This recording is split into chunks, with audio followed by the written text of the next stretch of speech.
Hey, welcome to the Emotional Fitness Club podcast, where you're just 10 minutes away from a great day every day. It's Trigger Tuesday today, so let's get straight into our E-WOD. Today, we're talking about guilt. And for me, I've mentioned this before, I mention it always, but it is it is the number one toxic emotion to be stuck inside because it clouds our ability to feel self-love, to feel self-worth. So today this is your E-WOD. I want you to spend some time, again, after you've decluttered. Now I'm going to prompt you. And then after that prompt, remember, step three is not just experiencing it, we want to take action. What's our actual insight? After I've sat and been prompted and had a thought about a moment, and in this time where we are actually prompting, the inquiry, rather than just thinking about a generalized, this is my feeling, I like to allow you to go to the actual, go to the time, go to a time, pick something. If you're in a really bad place at the moment, pick something light, gentle, that's just a mini part. But try and stay away from the just a generalized part. So I want you to think of a recent or any memory of guilt. What caused it? How is it possible for you to forgive yourself more? How is it possible for you to take, if I'm here, one step over towards forgiveness rather than one step towards self-hate and shame? How or what can I do to move, even if it's 1,000 kilometers over here and I am taking the first centimeter, the first inch? I'm just nudging forward over to the self-love forgiveness realm. What could I do to do that? How could I move forward slightly with more self-compassion? What can I do to go, okay, I understand, remember, because guilt says I've done something wrong. And when it accumulates, it is, it turns to that shame of I am wrong. But it's like, what's even worse for me is multiple episodes of guilt that accumulate and become blocked. Guilt is just a stress, right? It's a negative approach, and our body can't handle that. It can't keep that file, even though that file's running every day in your subconscious. If it's affecting you, we can't allow our conscious to be aware of that all the time. We shut it down. Most times, a lot of people with guilt, they have an inability to take ownership of that moment, even though deep down in their core, right, in their absolute core, they feel horrendous about it. If someone ever mentions it, if they're any area that's similar, they disown themselves. They have to distort that massively, and so they have to push it away. So anyone holding an accumulation of blocked stress through the guilt area, they're going to be a very low accountability human, right? Especially in those areas. So when that accumulates, it blocks my ability to feel that forgiveness, to feel that self-love, to feel that self-worth. So if that's where my nervous system's at the moment, if that's where my survival mechanism is filtering my reality to say and to show, and that's where I have to be to feel my most safe. And it sounds crazy, but if that's where I need to be, so be it. Let's take control. Let's use some management steps. Let's build our emotional fitness from the top down, and we're going to use our conscious brain. I want you to step here, and over this direction is a life further of guilt, further of self-shame and hate and disapproval. Over here is self-love, acceptance, compassion, forgiveness. How can I, what possible way can I, what words could I say, even if I don't believe them? I need to catch these thoughts. Let's start to, again, we're a Trigger Tuesday, but we're starting to highlight glimmers. Let me see some good in me. Highlight something. And this is one of the first steps. How can I do it? Show me a moment where I was kind. Show me a moment where I was selfless. Show me a moment where I was empathetic, where I held somebody, where I was of service. Even if it was small, did I make someone's day? Did I assist in something? Show me an achievement. Let's start to look at the good and just highlight that. So our E-WOD of today is think of this moment of guilt, but and what caused it, but how can I forgive myself?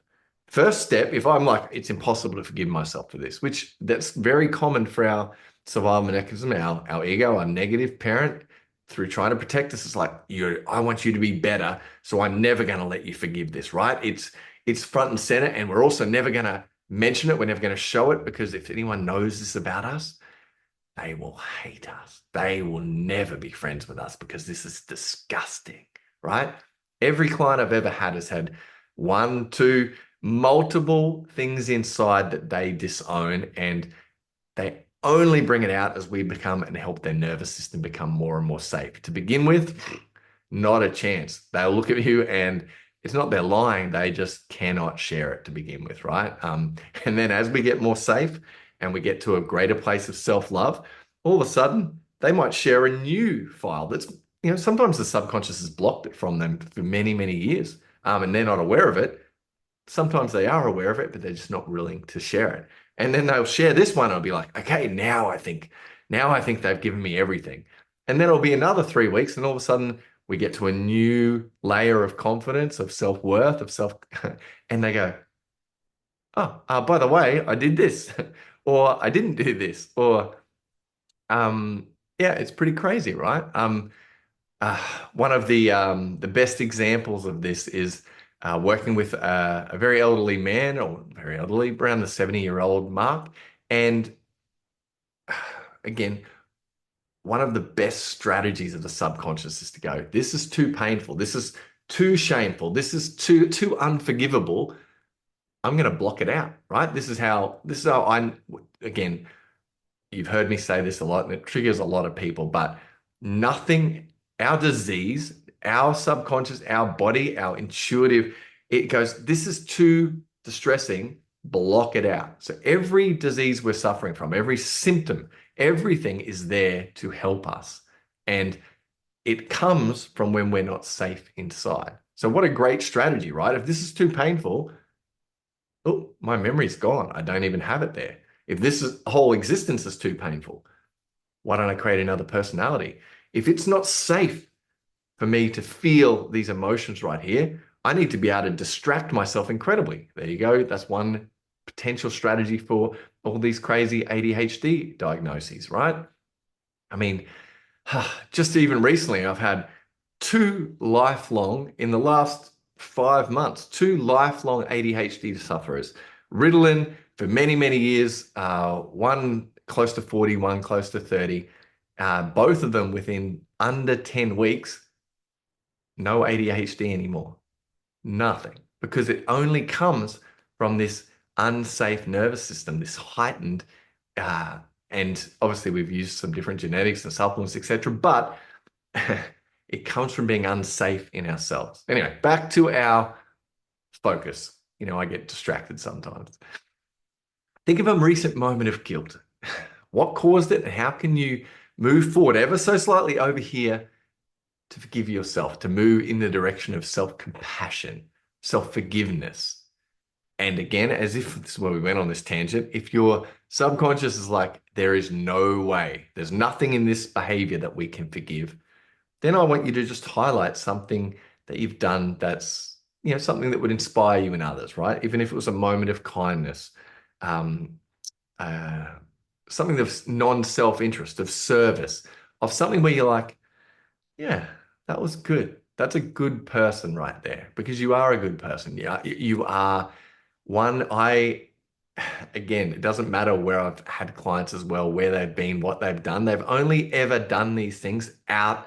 It's never been aligned with their best self. Underneath, there is always this beautiful little child inside that just wants to be loved and accepted. And part of this healing, part of what we need to do to get back to this full self-love is to be able to forgive.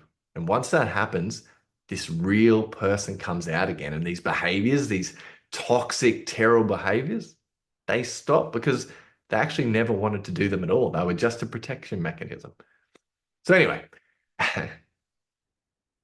have fun with today's E-WOD. Remember our steps. We need to declutter first. Then we need to prompt.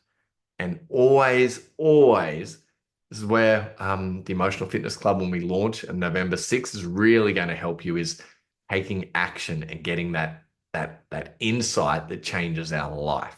But try that for yourself until then is, well, what can I action from this now? How can I take that first step forward? What does it mean? And then I want to highlight that for myself. So have a great day. I'll be back soon. Bye.